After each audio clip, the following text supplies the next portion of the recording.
ચૈતર વસાવા જેલમાં છે અને ચૈતર વસાવા માટે આમ તો છેલ્લા કેટલાય સમયથી અલગ અલગ અભિયાન આમ આદમી પાર્ટી દ્વારા અને એમના સમર્થકો દ્વારા શરૂ કરવામાં આવ્યા હતા। એમાંથી એક અભિયાન એવું હતું કે જેમાં 1 લાખ લોકોની સમર્થનની સહી લઈ અને પછી આવેદનપત્ર આપવા જવાનું હતું। આજે વ્યારા અને ડાંગમાં બંને જગ્યાએ લોકો ભેગા થયા અને આવેદનપત્ર આપવા માટે ગયા। આઈ સપોર્ટ ચૈતર વસાવાના પોસ્ટર સાથે બધા જ લોકો નીકળ્યા। એના પછી ચૈતર વસાવા સાથે ખોટું થયું છે, આ ન થવું જોઈએ। બીજા ધારાસભ્ય એવા છે કે જેમને ગુના આચર્યા છે, એમની સામે કાર્યવાહી નથી થતી અને ચૈતર વસાવાને કેમ જેલમાં રાખવામાં આવ્યા છે, આ બધી જ વાત એ વ્યારા અને ડાંગ બંને જગ્યાએ થઈ। વ્યારામાં જ્યારે કલેક્ટર કચેરીએ આવેદનપત્ર આપવા માટે ગયા ત્યારે બધાના હાથમાં ચૈતર વસાવા આઈ સપોર્ટ ચૈતર વસાવાના પોસ્ટર હતા।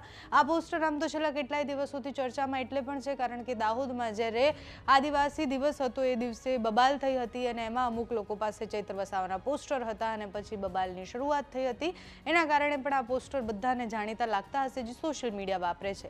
1 લાખ લોકોએ ચૈતર વસાવાને સમર્થન આપ્યું અને એ આવેદનપત્ર આપવા માટે ગયા, એ પણ ઘણી મોટી વાત છે કારણ કે આ જે અભિયાન હતું એ અભિયાનની શરૂઆત કેટલાય દિવસો પહેલા થઈ હતી। એકાદ મહિના જેવું થઈ ગયું છે કે આમ આદમી પાર્ટીએ ચૈતર વસાવાના સમર્થન માટે આપણે 1 લાખ લોકોએ ભેગા થઈ અને એક આવેદનપત્ર બનાવવાનું છે જેમાં બધાની સહી હશે એમના સમર્થકોની, એ અભિયાનની શરૂઆત કરી હતી। એના પછી અનેક કાર્યક્રમો થયા। ડેડિયાપાડામાં પણ કાર્યક્રમ થયા।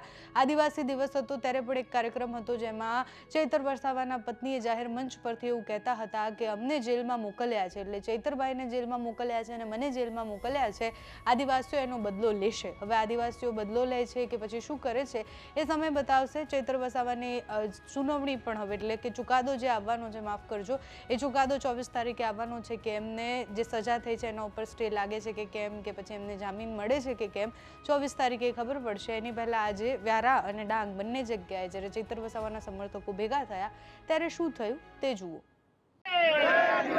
આદિવાસી એકતા જિંદાબાદ, એક તીર એક કમાન, એક તીર એક કમાન, આદિવાસી એક સમાન, એક તીર એક કમાન, आदिवासी एक समान।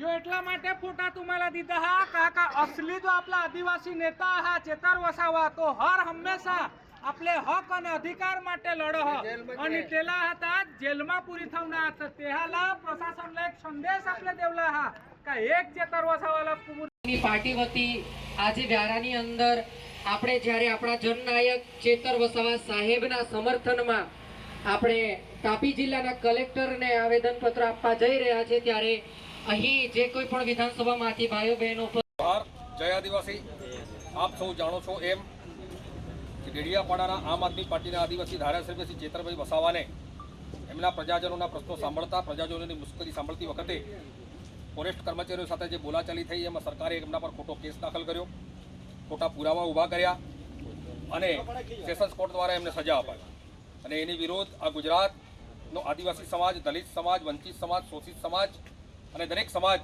આક્રોશિત થયો છે અને આ સરકારને કહેવા માંગે છે કે તમે લોકોનો અવાજ બનનાર ધારાસભ્યને એના અવાજને તમે ક્યાં સુધી દબાવી શકશો અને એના માટે આજે આ વ્યારા જિલ્લા મથક ઉપર આ બારડોલી લોકસભાના લોકોએ એક સહી અભિયાન ચલાવ્યું અને સહી અભિયાન ચલાવી અને વી સપોર્ટ ચૈતરભાઈના પોસ્ટર લઈ અને રાષ્ટ્રપતિને આજે આવેદન આપવા માટે આવ્યા હતા। આજે કલેક્ટરશ્રી દ્વારા અમે રાષ્ટ્રપતિને આવેદન પહોંચાડવા માંગતા હતા પણ આજે ઓફિસમાં કલેક્ટરશ્રી પણ હાજર નથી અને રેસિડેન્ટ અધિક કલેક્ટર પણ આજે અહીંયા હાજર નથી। તો આ જ્યારે પ્રજા અત્યારે વરસાદનો સમય હોય આવા સમયે પણ જ્યારે જિલ્લાધિકારીઓ અહીંયા ઓફિસની અંદર હાજર નથી હોતા તો આ વિસ્તારની પ્રજાની શું હાલત હશે એ પણ આપ જોઈ શકો છો। તો આજે અમે મામલતદારશ્રીને આનું આવેદન આપ્યું છે અને અમે રાષ્ટ્રપતિને વિનંતી કરીએ છીએ કે ગુજરાતની ભાજપ સરકારે જે ચૈતરભાઈ વસાવા ઉપર ખોટા કેસ દાખલ કરીને એમને સજા અપાવી છે એમાંથી એમને તાત્કાલિક મુક્ત કરે અને ફરી પાછા લોકોની વચ્ચે લોકો માટે લડતા કરે એવી જ અમે ઈચ્છા રાખીએ છીએ। જોહાર, જય આદિવાસી। આપણે એક નારો બોલાવી લઈએ, થોડો જોશ આવી જાય। લડેંગે લડેંગે चैतरभाई तुम आगे बढ़ो, हम तुम्हारे साथ हैं। चैतरभाई तुम संघर्ष करो, हम तुम्हारे साथ हैं। जेल के ताले